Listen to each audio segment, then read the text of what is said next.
You guys thought I forgot about you, didn't you?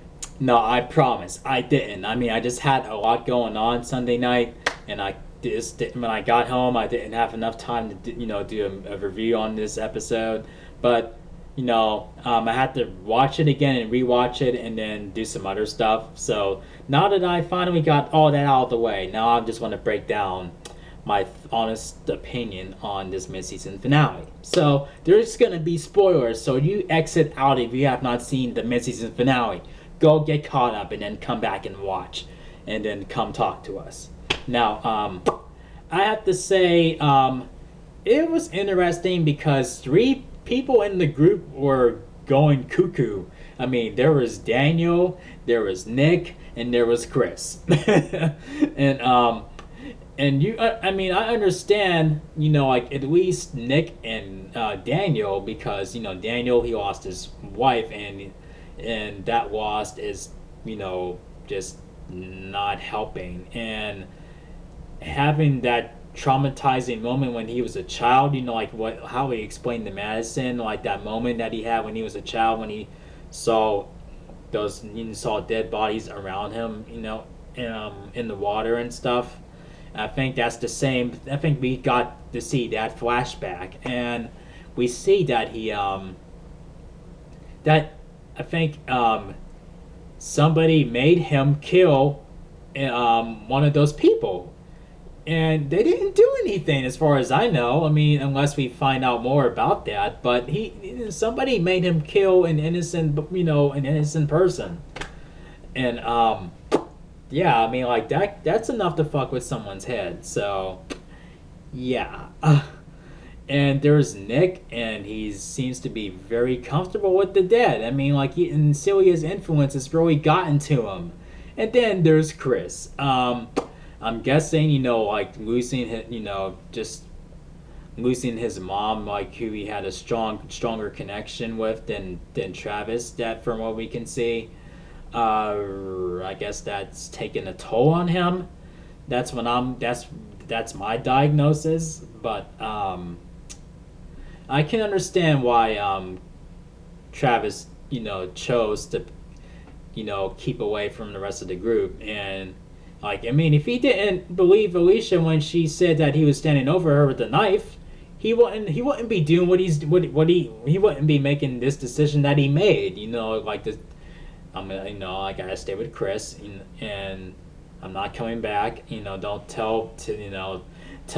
tell Madison you didn't see me, and da da da da da. And so I think he's under that impression that that they're safe now, and then he can just go back there anytime he wants. But he's gonna be in for a surprise. He definitely is. If he hasn't noticed it, I don't know how far away he went to go after Chris, but yeah, he went fucking barefooted, just wearing socks. I mean, like, really, dude? I mean, I get it, you're determined to look for your son, but damn, I mean, like, let me get a fucking pair of shoes on or something, some sandals or something. Shit. I mean, like, that would at least help me look, that would at least help you along the way. Um, but another thing I found funny is you, um,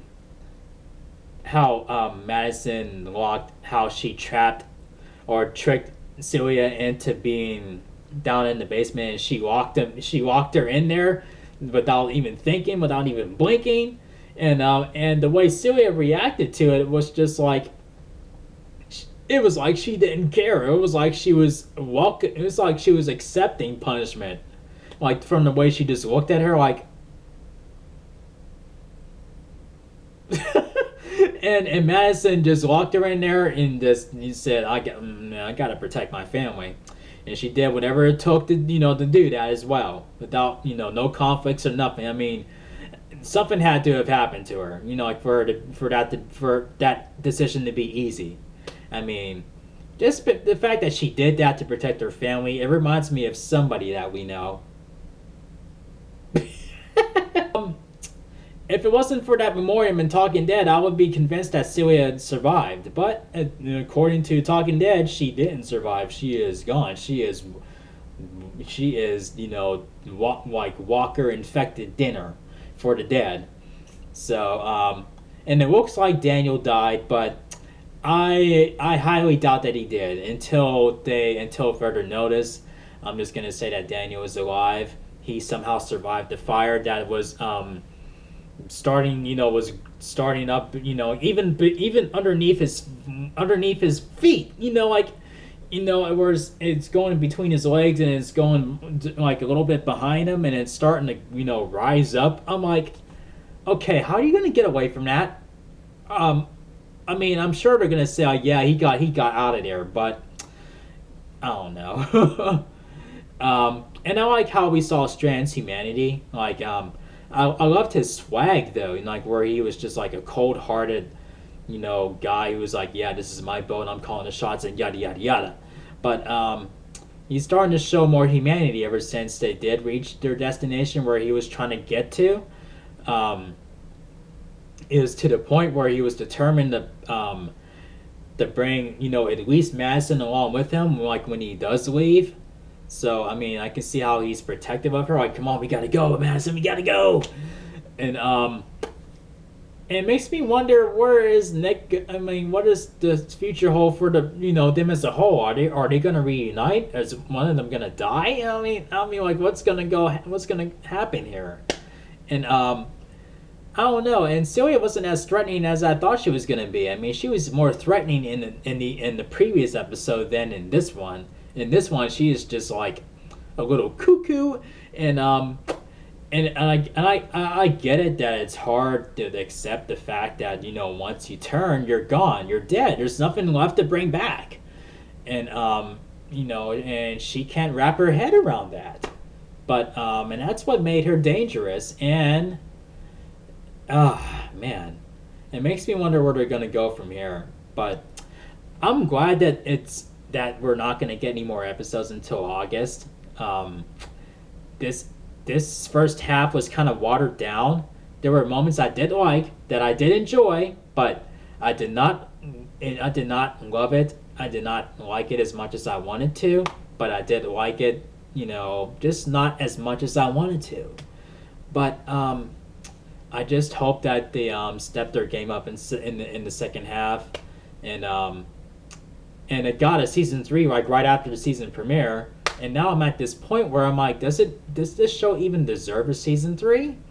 I mean, I guess we'll find out, like as we go along with the rest of season 2. But I'm just questioning it. I'm not assuming that they don't, but I'm just questioning it. Do they really deserve it? But with that all being said, this gets 3.5 chair spins out of 5. 1, 2, and 3.5. So, yeah, who do you think is the biggest liability, or the biggest liability in the group out of those 3 people who are going nuts? Daniel, Chris, or Nick? Let me know in the comment section. I think, well, obviously I'm going to say Chris. I mean, because he's like a knife. He's like a knife happy motherfucker, and he's thirsty for blood. I mean, like, oh man, I think we just need to tie him up somewhere and just something. I know that Travis does not have the guts to kill him. He's gonna try to save him first before taking any other considerations of how to handle him. But someone's gonna have to put Chris down if Travis can't pull him back from the brink. That's all I'm saying. And some people are shipping Strand and Madison together. I mean, if it happens, okay, but I don't see it happening. I just see them being like, oh yeah, like they're best friends. Like how a gay guy is really really great friends with with his female friend. That's what I see with those two. But I could be wrong. They could get a little something going on. But I guess time will tell. But I don't know. Do you agree with me on how the first half of this season is going, or do you think it's going great? They don't need to improve anything. I mean, I don't know. Let me know in the comment section. It's okay if you don't agree with me, but that's just for me personally. The experience is not as golden as The Walking Dead, and it's decent, and I will continue watching it, but I don't know if it will last if they keep if they don't step their game up a little bit. But yeah, I think that's pretty much it. I mean, it could have been it would have been good as an episode, yeah. But as a mid season finale, it's decent, I guess. A decent mid season finale, I suppose. But yeah, I mean, like nobody major in that circle died. So I mean, until further notice, I mean, like no one died, in regards to Daniel. But yeah, if you enjoyed this review, thumb up the video. Make sure you click subscribe if you're new to the channel. And I will see you guys in the next video. Peace out, y'all.